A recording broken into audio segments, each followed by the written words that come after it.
Hello viewers, मैं राजकुमार सोनी एक बार फिर से आप सबका अपने चैनल मिलिट्री एकेडमी में स्वागत करता हूं।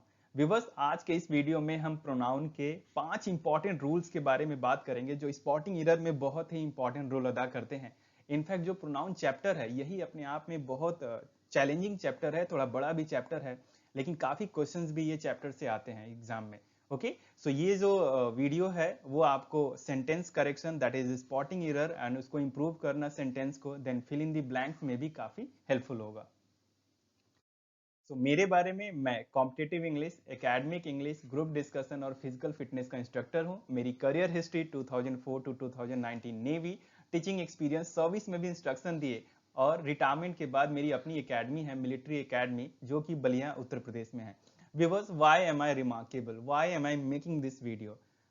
Viewers, I am an educator of an academy also.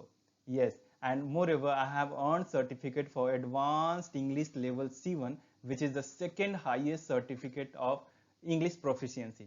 And secondly, I have upper immediate level B2 certificate, which I have earned from British Council, and this B2 is the third highest standard of English proficiency. Okay. So let's come to the topic, हम topic पे आते हैं। So error related with pronoun हम देख रहे हैं। सो पहला rule हम ये पढ़ेंगे, इंटरेस्टिंग है, बहुत आसानी से और अच्छे से हो जाएगा, बस आप ध्यान से सुनिए। सो पहला है रूल कि use objective case of pronoun after let. जी हाँ, हम जानते हैं लेट क्या है। लेट एक ट्रांजिटिव वर्ब है जिसका मतलब होता है भाई दे दो, कर दो, परमिशन दे दो, अनुमति दे दो। ओके, सो ट्रांजिटिव वर्ब क्या है? ट्रांजिटिव वर्ब एक ऐसा वर्ब है जिसको एक डायरेक्ट ऑब्जेक्ट की जरूरत पड़ती है। ओके, ऑब्जेक्ट की जरूरत पड़ेगी, डायरेक्ट ऑब्जेक्ट। डायरेक्ट ऑब्जेक्ट क्या होता है कि भाई बिना उसके काम चलेगा ही नहीं। ओके, और एक इनडायरेक्ट ऑब्जेक्ट होता है कि उसके बिना काम चल सकता है। ओके, हम जानते हैं कि वर्ब का इफेक्ट जिस चीज पे पड़ता है उसको हम ऑब्जेक्ट बोलते हैं। ओके, तो इस गेव का, मान लीजिए ये गेव एक वर्ब है, तो इसका इफेक्ट किसके ऊपर पड़ रहा है? डायरेक्टली एक पेन के ऊपर।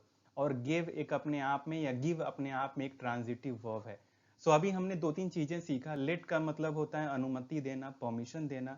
हम नॉर्मली सुनते हैं या कहते भी हैं लेट मी गो सर, है ना, या let me go home etcetera, office से जाते समय कहते हैं। सो लेट का मतलब अनुमति देना। अब बात हो रही है, लेट एक ट्रांजिटिव वर्ब है।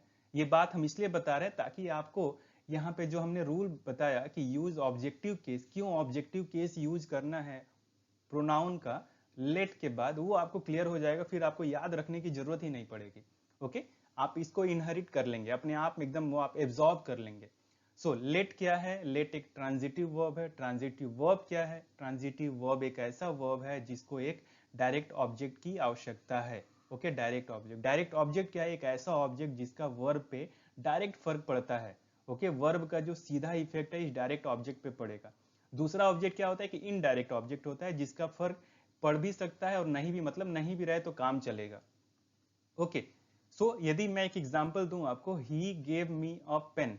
ओके, सो उसने मुझे एक कलम दिया। तो आप गौर करें कि गेव या गिव जो है एक ट्रांजिटिव वर्ब है। पूछेगा क्या दिया, तो भाई पेन दिया। ओके, सो यहाँ पे जो डायरेक्ट ऑब्जेक्ट है वो है पेन, लेकिन किसको दिया वो ऑप्शनल है, नहीं भी रहेगा ये इनडायरेक्ट ऑब्जेक्ट तो काम चल सकता है। किसको दिया? मुझे दिया। सो मेन बात क्या है कि ये जो है ट्रांजिटिव वर्ब, और मैक्सिमम जो वर्ब्स होती हैं वो ट्रांजिटिव वर्ब्स ही होती हैं जो हम नॉर्मल स्कूल डेज से ही पढ़ते आते हैं।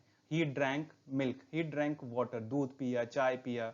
ओके, मुझे, मैं किताब पढ़ता हूं, तो रीड अ बुक जो है ये क्या है? रीड एक ट्रांजिटिव वर्ब है, बुक एक डायरेक्ट ऑब्जेक्ट है।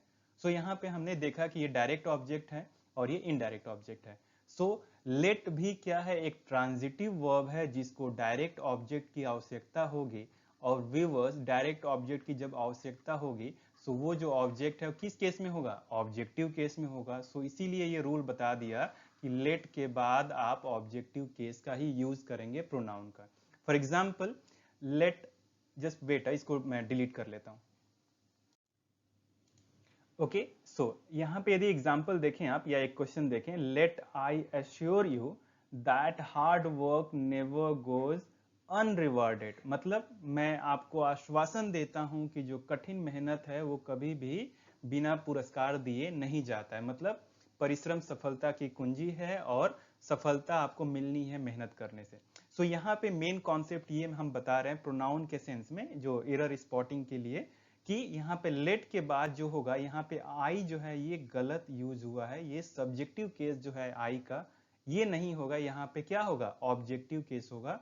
क्यों होगा? क्योंकि अभी हमने पढ़ा कि लेट एक ट्रांजिटिव वर्ब है और ट्रांजिटिव वर्ब के बाद एक ऑब्जेक्ट की आवश्यकता होगी, और जब ऑब्जेक्ट चाहिए भाई तो वो ऑब्जेक्टिव केस में होगा। सो इसीलिए let me assure you that hard work never goes unrewarded. Okay, so ये एक पहला रूल था। दूसरा rule viewers, use subjective case of pronoun after as और देन।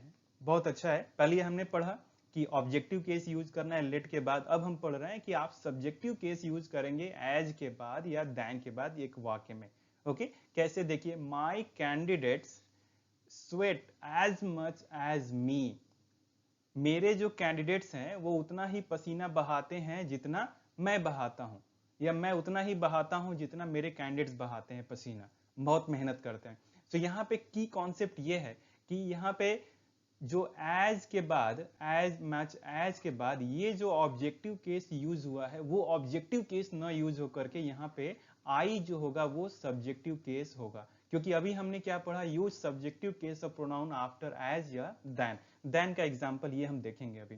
क्यों हम यूज कर रहे हैं ये देखिए, यदि इस वाक्य को थोड़ा सा और आप एक्सप्लेन करें, एक्सटेंड करें, फैलाएं आप इसको, तो my candidate sweat as much as I sweat. Okay, यहाँ पे यदि आप करें, ये पूरी लाइन को आगे बढ़ाएं इसके बाद, तो मेरे कैंडिडेट उतना ही पसीना बहाते हैं जितना मैं बहाता हूं, या जितना मुझे पसीना आता है उतना मेरे कैंडिडेट भी मेहनत करते हैं।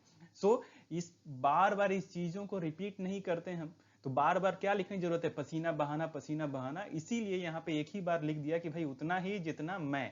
सो अब आप बताइए यहाँ पे कौन सा केस है, सब्जेक्टिव केस है। यही वजह है कि यहाँ पर भी सब्जेक्टिव केस होगा, क्योंकि लाइन को जब हम एक्सटेंड करते तो यहाँ पे स्वेट लिखते हैं जितना मैं बहाता हूँ, तो यही वजह है। ओके, सो ये था कॉन्सेप्ट एज के बाद। ओके, आप ध्यान रखेंगे ये ऑब्जेक्टिव केस नहीं यूज होकर के सब्जेक्टिव केस यूज होगा, इसको नॉमिनेटिव केस भी जिसको आप बोलते हैं एक तरह से। ओके,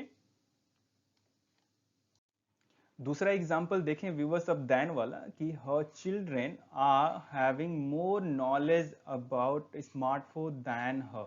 ओके, यहाँ पे मैंने आपके लिए इसको अंडरलाइन कर दिया है। सो यहाँ पे उसके जो बच्चे हैं या उनके जो बच्चे हैं उनसे ज्यादा, उससे ज्यादा स्मार्टफोन के बारे में नॉलेज रख रहे हैं। ओके, सो यहाँ पे क्या देने की जरूरत है, यदि मैं फिर इसको एक्सटेंड करूं, so her children are having more knowledge about smartphone than she is having blah blah blah, means she is having more knowledge about smartphone than she is having। okay, so she is having तक यहाँ पे वाक्य हम वो करेंगे। so यही बात है, बार बार her children are having, she is having।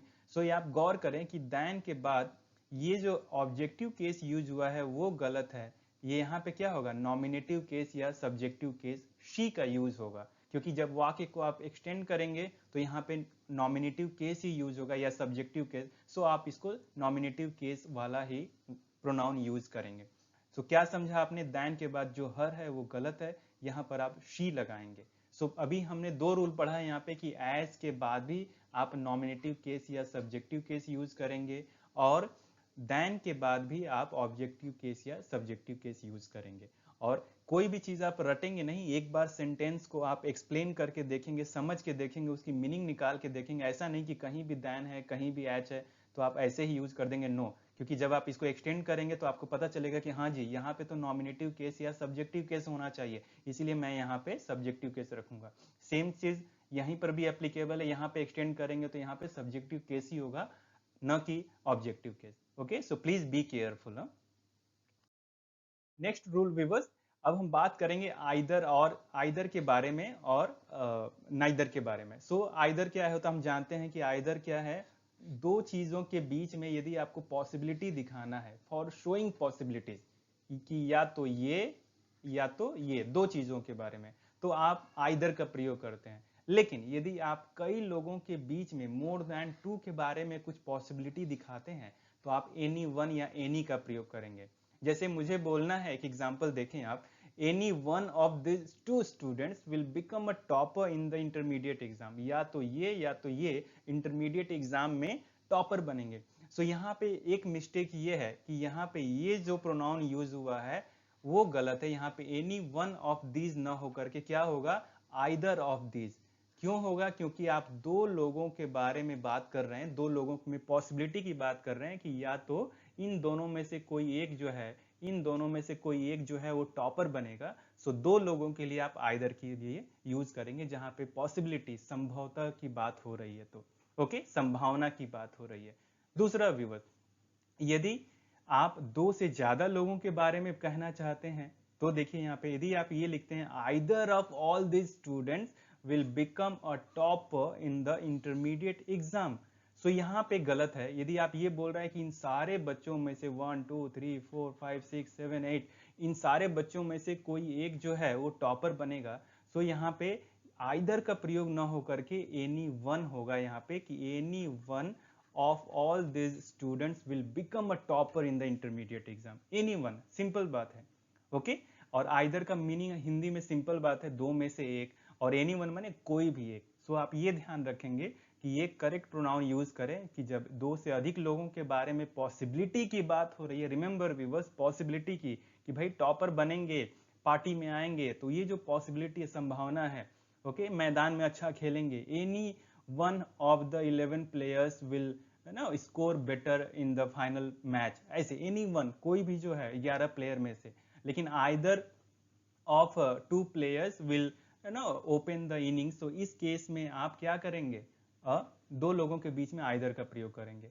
So conclude करें इस सारी बातों को, पॉसिबिलिटी के लिए आप आइदर का प्रयोग करेंगे जब दो लोगों के बीच में पॉसिबिलिटी की बात होगी, और जब आप दो से ज्यादा लोगों के बारे में पॉसिबिलिटी की बात करना है तो आप एनी वन या एनी का प्रयोग करेंगे। तो यहाँ पे गलती क्या है, एनी वन होना चाहिए। यहाँ पे गलती क्या था कि आइदर होना चाहिए। ओके सो अब रिवर्स, अब हम नाइदर के बारे में बात करेंगे कि आइदर क्या है, पॉसिबिलिटी दिखाने के लिए। नाइदर क्या है, ठीक उसका उल्टा है। उसमें था कि दो लोगों में से कोई एक, और यहाँ पे है कि भैया न तो ये न तो ये, neither to express something is not true. जी हाँ, दो लोगों में से नाइदर का प्रयोग तब करते हैं आप जब दो लोगों में से, दो ऑप्शन में से कोई भी ऑप्शन ट्रू नहीं है, सच नहीं है। तो यहाँ पे हमने सीखा पिछले स्लाइड में कि आइदर का प्रयोग दो लोगों में संभावना के लिए, और एनी वन का प्रयोग करना है कब, जब कई लोगों में से संभावना की बात करनी है। सो यहाँ पे व्यूअर्स, जब दो लोगों के बारे में कुछ बात करना है कि सत्य नहीं है, तो आप नाइदर का प्रयोग करेंगे। और जब ये दिखाना है आपको कि कई लोगों के बीच में से कुछ चीजें सच नहीं है, ओके नॉट ट्रू, तो आप नन का प्रयोग करेंगे। एग्जाम्पल देखें, यदि आप ऐसे लिखते हैं, यदि आपको सेंटेंस स्पॉटिंग एरर में ऐसे मिलता है कि none of this two students will become a topper in the intermediate exam, इन दोनों में से कोई भी, ये जो है इन दोनों में से कोई भी टॉपर नहीं बनेगा। ओके सो यहाँ पे गौर करें कि यहाँ पे नन का प्रयोग ना होकर के नाइदर का प्रयोग होगा, कि neither of this two students will become a topper in the intermediate exam. Okay यदि यही बात आप दो लोगों के बीच में ना करके आप बोल रहे हैं कि अरे क्लास में सब लोग माने मस्ती करते हैं, कोई टॉपर नहीं बनेगा, सो यहाँ पे आप नाइदर, यदि आप ऐसे लिखते हैं कि neither of all these students will become a topper in the intermediate exam, तो ये गलत हो जाएगा, क्योंकि नाइदर का प्रयोग किसके लिए, दो लोगों के बीच में एक तरह से। ओके लेकिन यहाँ पे तो हम सबके बारे में बात कर रहे हैं कि भाई कोई इसमें से टॉपर नहीं बनेगा। सो यहाँ पे क्या करेंगे, नन का प्रयोग करेंगे, none of all these students will become a topper in the intermediate exam. So to conclude, neither का प्रयोग दो व्यक्तियों के बारे में, दो ऑब्जेक्ट के बारे में नॉट ट्रू दिखाने के लिए, कोई चीज सत्य नहीं है उसके लिए। नन का प्रयोग दो से अधिक चीजों के लिए, जिसमें दो से अधिक ऑब्जेक्ट हैं, उसमें हम बताना चाहते हैं कि ये चीजें सच नहीं है। Okay so next rule weavers, ये लास्ट रूल है कि कैसे यूज करना है आपको वन इंडेफिनिट प्रोनाउन को। So use proper case of one indefinite pronoun. Case हम जानते हैं कि डिफरेंट टाइप के केस हैं, subjective, objective, possessive, reflexive et cetera, जिसमें आपको सुटेबल केस जो है वो यूज करना है। कैसे, वन एक इंडेफिनिट प्रोनाउन है जिसमें आप एक किसी इंडेफिनिट लोगों के बारे में बात करते हैं, या तो यहाँ पे यदि गौर करें, one should love his country, ये बहुत फेमस क्वेश्चन है, बहुत इंपॉर्टेंट क्वेश्चन है। इनफैक्ट ये लाइन तो आप रट ही जाएं। तो यहाँ पे गलती ये है कि वन जो है वो एक सब्जेक्टिव केस है, और जो वन जैसा सब्जेक्टिव केस है तो इसके करस्पॉन्डिंग जो ऑब्जेक्टिव केस या पोसेसिव केस है उसके अकॉर्डिंग आपको यूज करना है, न कि थर्ड पर्सन या किसी और का। सो यहाँ पे आपको ध्यान देना यह है कि वन यदि सब्जेक्टिव केस है तो यहाँ पे जो इसका पोसेसिव केस है वो वंस होगा। तो यहाँ पे जो करेक्ट यूसेज होगा one should love one's country, हर किसी को अपने देश को प्यार करना चाहिए। ओके, सो यहाँ पे हिज ना हो करके, क्योंकि हिज तो है, ही जो नॉमिनेटिव केस है उसका ये पोसेसिव केस है हिज कंट्री, तो यदि यहाँ पे ही रहता तब जाके ये सेंटेंस सही होता। लेकिन यदि यहाँ पे वन है तो ये एरर यहाँ पे है, यहाँ पे आप वंस यूज करेंगे पोसेसिव केस का। ओके, और इसका जो रिफ्लेक्टिव केस जो होता है उसको आप वन सेल्फ बोलते हैं, कि खुद का स्वयं का एक तरह से ना रिफ्लेक्सिव केस जो है। Okay, for example one should help oneself, हर किसी को अपनी मदद करनी चाहिए। ओके, एंजॉय योरसेल्फ हम बोलते हैं, तुम माने अपना एंजॉय करो। ओके, सो रिफ्लेक्सिव केस, सो वन का वन सेल्फ है, example one should help one self. Okay, या बोलते हैं बिहेव योरसेल्फ, हम बोलते हैं ना कि अच्छे से व्यवहार करो, एक तरह से वो चीजें।